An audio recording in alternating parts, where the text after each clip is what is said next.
ụmụnne m ekene m unu.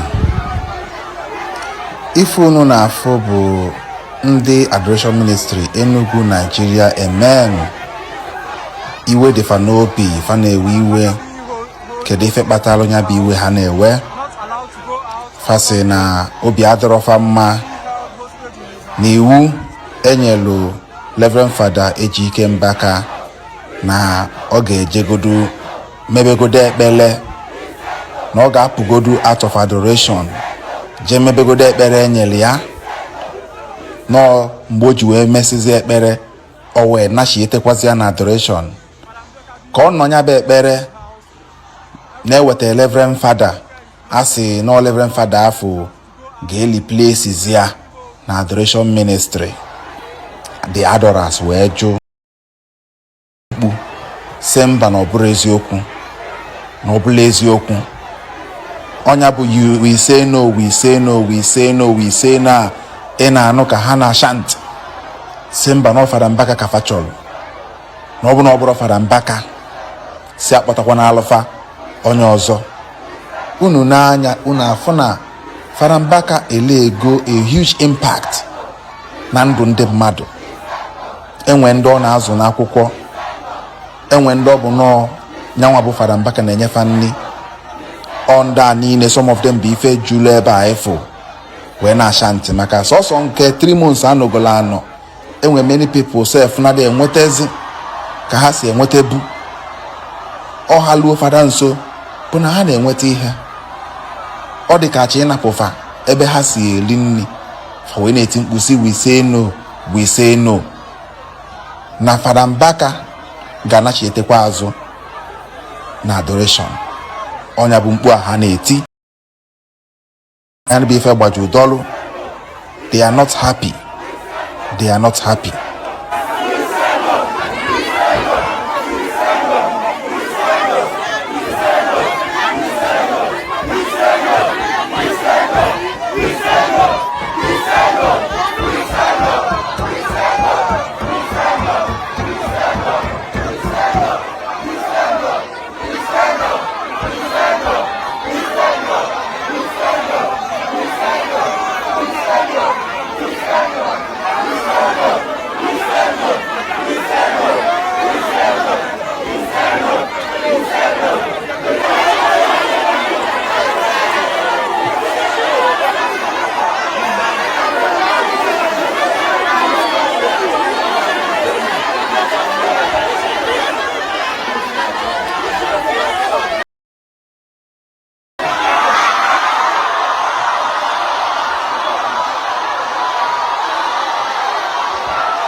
ụtụtụ ọma na ụmụ Igbo. Aka m bụkwa onye nke gị Ogbuefi EZE-ANA Ugochi tubelu na oraifite na Anambra steeti. Abụ m onye isi nchụaja na Ugochi tubelu na temple. Ihe m ji wee bịa n'ụbọchị taa bụ pressing issue. Yes, and a sị na anụ gbaa ajọ ọsọ agba ya aja egbe. Ihe m ji maka ewe bịa bụ what is trending on social media now. And dịka onye nchụaja achọrọ m save lives, because on a very good day enwere m ike isi ka m ignore ya, mana maka ihiri save some lives ndị na-achọ ịbọsụ onwe ha to the tight corner, wee sị na ọ ma dị mma na okenye arịa nọ n'ụlọ ewu amụọ nwa na ọgbụrị. Ọnya ka m ji wee bịa. This message in the ga dị very short and straight. All message of save our souls. Man, all and they involved when you the seriousness of what they are doing and the implication on whether their spiritual life.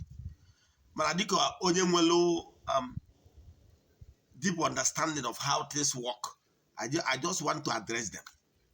Ndị na-ejere okwu na-adarụ n'oge a bụ this n'ụtụtụ a bụ ndị kpọrọ onwe ha adorers. Yes, from Enugu State. Ndị otu Reverend Fr Ejike Mbaka. Yes, ihe njichọ ka nkwu okwu a bụ na I was once a Catholic. I was born a Catholic. And there was a relative, so many father. There were blood relative at least two. If not for Netu Nde Afranya Siwechia, maybe I would have become one. Man, I hate your canco table, chaotic head him.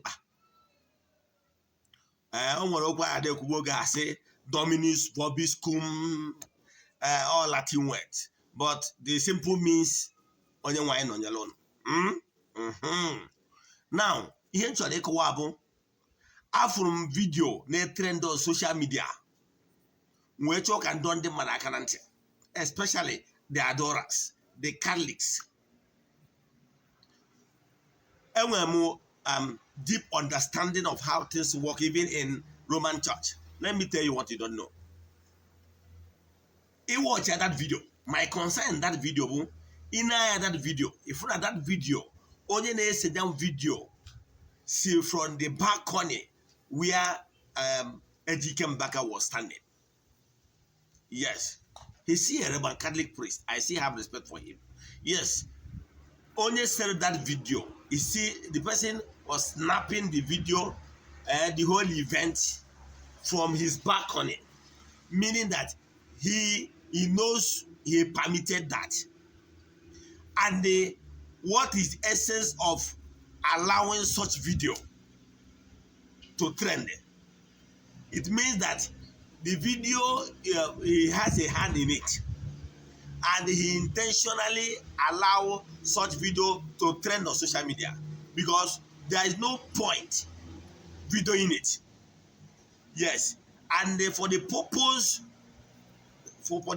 of, I don't know what he has in mind, but Ebo will no matter allow only said that video is standing right beside him in the balcony. When we get away, Satan did a protest. That is where we issue. You open Tabona, then what you look at, able to the what concern the authority of his church, the Roman Church, to public opinion and public judgment, which is not allowed in the Catholic Church. Yes, that is where they have problem with him. The problem I have with him is he shouldn't have allowed such thing to go social media. The Catholic Church can never be intimidated. And as a Roman Church Catholic person, here why I'm saying this is that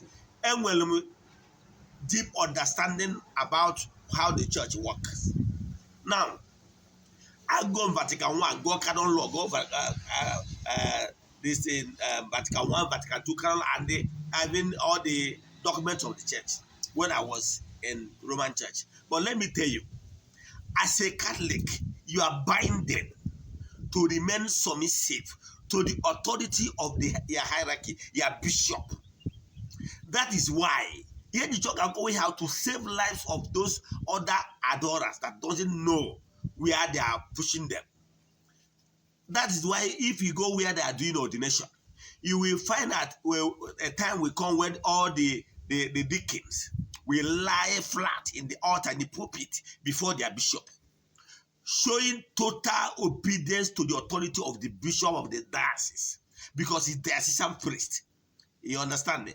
The assistant priest, your authority and whom everything lie with your bishop of your diocese.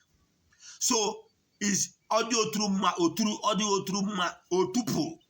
Now, my problem with this is this: you cannot be protesting against the church and still remain in the church.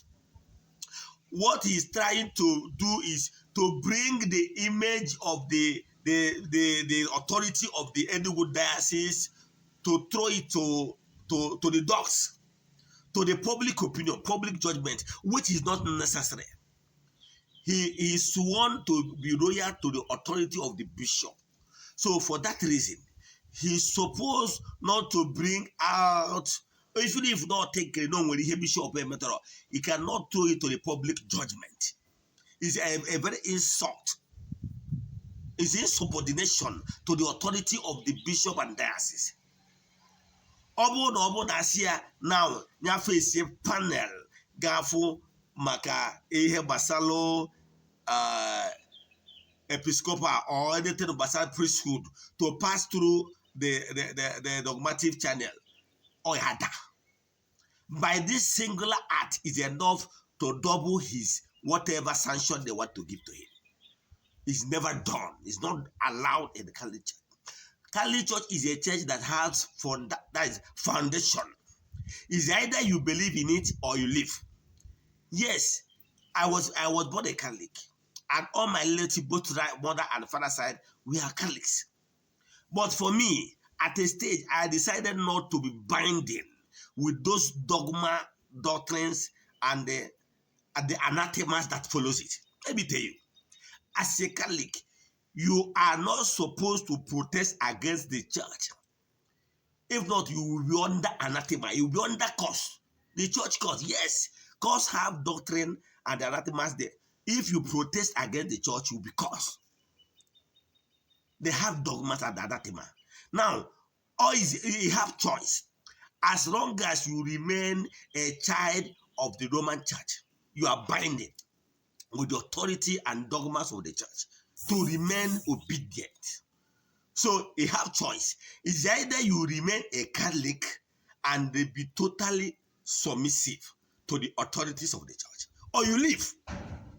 So my advice now is to those adorers. Anybody that is instigating you to come and start protesting is because you don't know who you are as a Catholic. As a Catholic, you are not supposed to protest against your authorities as a bishop. Protest against your bishop in the public.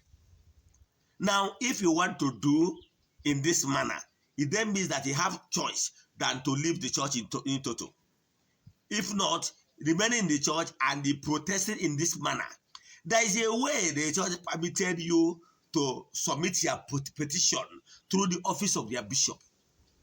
It must be suggestion and allow the bishop authority and people that work with him to look into your complaint. It must be complaint. But coming in the public to say bishop, you are not agreeing with him, say no, that you will reject bishop order.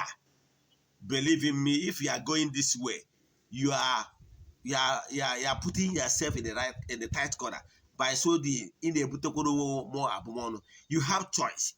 Is either you leave the church, then the way I did my own, I left the church on my own when I felt like it's no longer suitable for me to remain under the authority of the bishop. I left on my own.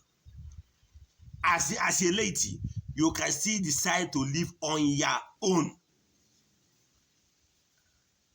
I was once a laity, and when I feel like I'm not my freedom and my understanding is no longer permitted, I left quietly. So my advice is those people that is protesting, it's better for you to live quietly than to continue protesting, still remain a Catholic. It's not done.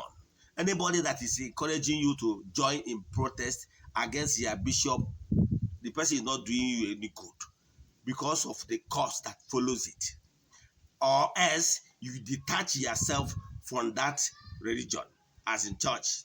Detach yourself. That is the only way you'll be free. I rest my case. Dominus vobiscum.